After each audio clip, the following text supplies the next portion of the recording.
Controversial man sa labas ng basketball dahil sa kanyang kakaibang pananaw, hindi mo naman matatawaran ang kanyang husay sa loob ng court. Fan ka man niya o hindi, sigurado akong hindi mo mapipigilan panoorin ng kanyang mga highlight plays.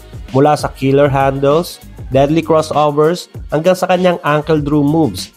Kaya para sa part 15 ng ating NBA Trivia, silipin natin ang mga bagay na posibleng hindi mo pa alam kay Kyrie Andrew Irving. At shoutout nga pala sa nag-request ng video.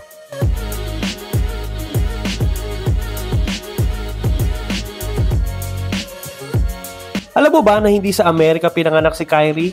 Pinanganak siya sa Melbourne, Australia noong 1992. Ang kanyang tatay ay dating pro basketball player din noon. So, bukod sa pagiging American citizen, may Australian citizenship din siya. Kaya pwede sana siyang maglaro para sa Boomers o yung national team ng Australia. Pero syempre, mas pinili niya ang Team USA at doon siya nakakuha ng Olympic gold medal.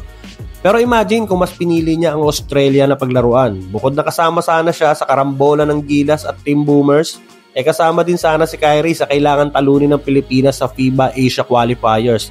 O di ba? Mas lalong humirap. Alam mo ba na nagsimula lang sa isang simpleng Pepsi commercial ang karakter ni Uncle Drew? Oo, yung matandang mahilig manghamon sa streetball tapos biglang nagiging beast sa court. Viral agad yung ad kasi akala nila totoong matanda. Yung pala, si Kyrie lang na naka-full prosthetic at makeup. Dahil sa sobrang patok, hindi lang isa kundi ilang commercial ang ginawa hanggang sa nagkaroon ng buong pelikula si Uncle Drew noong 2018 kung saan siya mismo ang bida kasama pa ang ibang NBA legends gaya ni Shaq at Reggie Miller. At dahil lagi naka-prosthetic si Kyrie, natuto na rin siyang magtanggal at magsuot ng fake teeth ng mabilis. Ginagamit niya minsan pang prank sa teammate, ang tanggal ipin prank.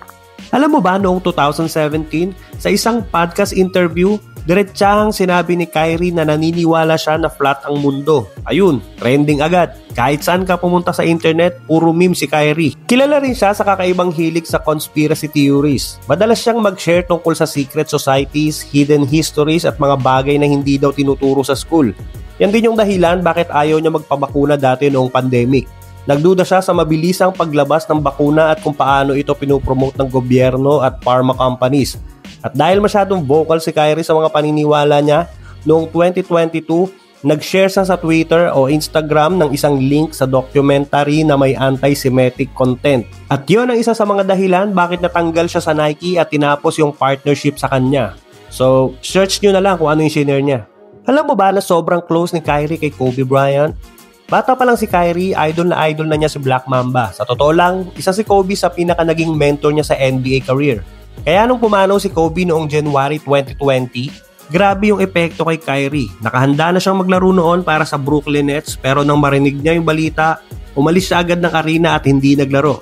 Kitang-kita kung gaano kalalim yung lungkot niya at mula noon, madalas niyang i-dedicate ang mga clutch moments niya kay Kobe.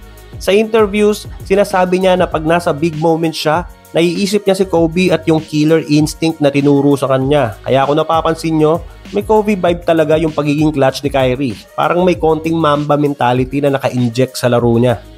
Alam mo ba na bata pa lang si Kyrie, may dream team na talaga siya. Hindi Cavs, hindi rin Celtics, kundi yung New Jersey Nets. Oo, back when they were still playing sa East Rutherford. Lumaki si Kyrie na nanonood ng Nets games kasi malapit lang sila sa New Jersey.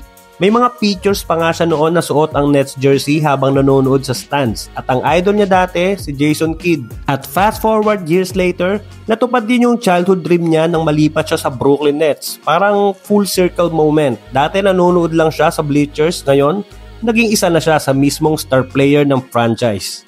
Ikaw, anong favorite moment mo about Uncle Drew? Share mo naman sa baba at huwag kalimutang mag-like, follow or subscribe for more NBA kwentuhan.